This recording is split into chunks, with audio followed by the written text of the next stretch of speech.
दोस्तों स्वागत करता हूं अपने यूट्यूब चैनल करंट टॉक्स में। तो दोस्तों हमेशा की तरह आज भी बहाली से संबंधित इस वीडियो में हम बात करने वाले हैं।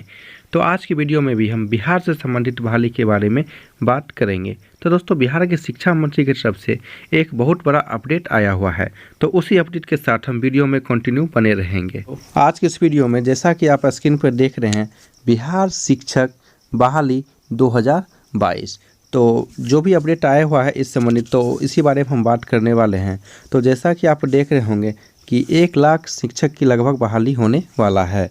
जो बजट में बोला गया हुआ था कि 1 लाख बहाली शिक्षा का होने वाला है, तो उसी के बारे में अपडेट आया हुआ है।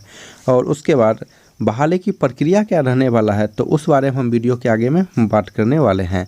और तीसरा, किस आधार पर होने वाला है ये बहाली का आधार क्या रहने वाला है, तो वीडियो के आगे हम इस पर भी हम चर्चा करने वाले हैं। तो आप मेरे साथ कंटिन्यू बने रहिए।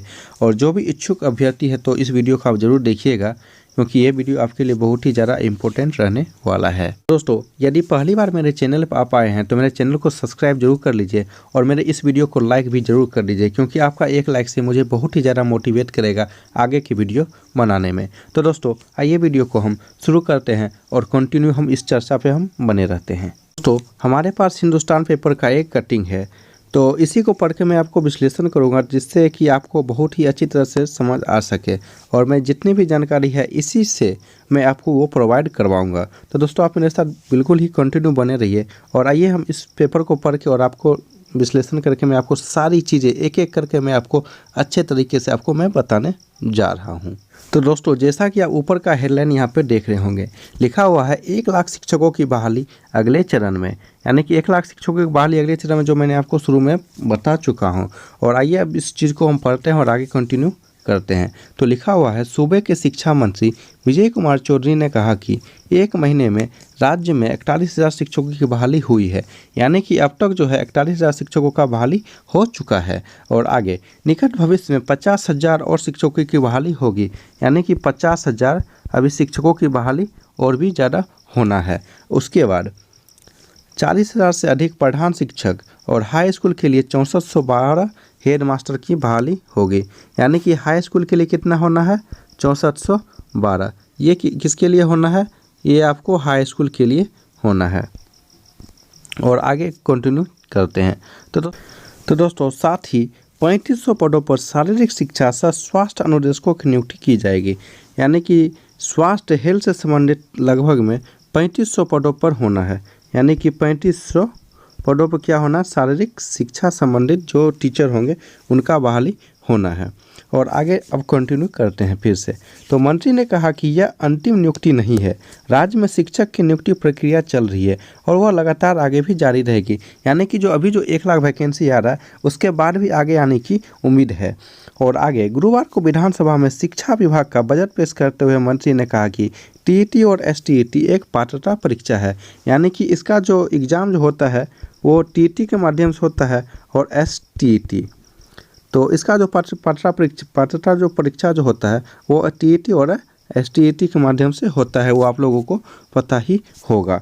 और उसके बाद इस परीक्षा के पास करने का अर्थ नहीं है कि सबों को नौकरी मिल जाएगी। यानी कि ये जो बात है ये विपक्ष बोल रहा है, ये सरकार की तरफ से यानी कि शिक्षा मंत्री की तरफ से कोई बयान नहीं है। तो आप यहाँ पे क्लियर हो जाएं कि ये जो बयान है ये आपको ये विपक्ष वाला जो पार्टी है वो बोल रहे हैं, शिक्षा मंत्री ये नहीं बोल रहे हैं। शिक्षा मंत्री ये बोल रहे हैं कि टीईटी और एसटीईटी का जो एग्ज़ाम होता है उसमें यदि आप पास हो गए हैं तो आपको मेरिट के आधार पे आपको नौकरी ज़रूर मिलेगा, जो आगे लिखा हुआ भी है। चलिए हम आगे पढ़ते हैं और इसी बात को हम चर्चा भी करने वाले हैं।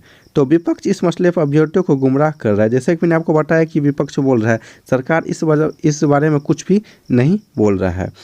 तो आगे जब भी रिक्तियाँ निकलेगी टीईटी और एसटीईटी पास अभ्यर्थी आवेदन करेंगे और मेरिट लिस्ट के आधार पर उनकी नियुक्ति की जाएगी। जैसा कि मैंने आपको बताया कि अगर आप टीईटी एसटीईटी यदि आप पास कर रहे हैं तो आपका एक मेरिट लिस्ट बनेगा। मेरिट लिस्ट क्या होगा, जो मैं आपको बता रहा हूँ कि मेरिट लिस्ट यानी कि आप यदि आप टीईटी और क्या हुआ एसटीईटी यदि आप इन दो एग्ज़ामों को यदि आप पास करते हैं तो आपका एक पास करने के बाद आपका एक मेरिट लिस्ट तैयार होगा, और मेरिट लिस्ट का जो कट ऑफ होगा, यदि आप उस कट ऑफ को पार करते हैं तो आपका चयन बिल्कुल ही होगा। आपको घबराने की कोई ज़रूरत नहीं है। और यदि आप टीईटी एसटीईटी पास कर रहे हैं तो आप निश्चिंत रहिए, और यदि आपका मेरिट लिस्ट में नाम आ गया तो आपको नौकरी पक्का होना ही होना है। दोस्तों अब फिर से कंटिन्यू करते हैं। शैक्षिक सत्र 2022 से 23 की भावी कार्य योजना पर मंत्री ने कहा कि सभी प्राथमिक, मध्य व उच्च विद्यालयों में पूर्णकालिक प्रधानाध्यापक और प्राचार्यों की नियुक्ति बीपीएससी से कर ली जाएगी। यानी कि आपका प्रधानाध्यापक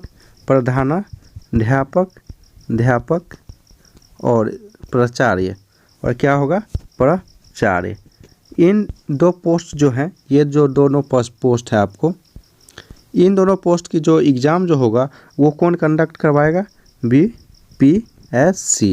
यानी कि प्राचार्य और प्रधानाध्यापक का जो एग्ज़ाम जो होगा वो ये जो नियुक्ति जो होगा वो बीपीएससी के द्वारा करवाया जाएगा। जो शिक्षा मंत्री ने ये जो बजट जो आया हुआ है, इसी बजट में इस बारे में बोले हैं।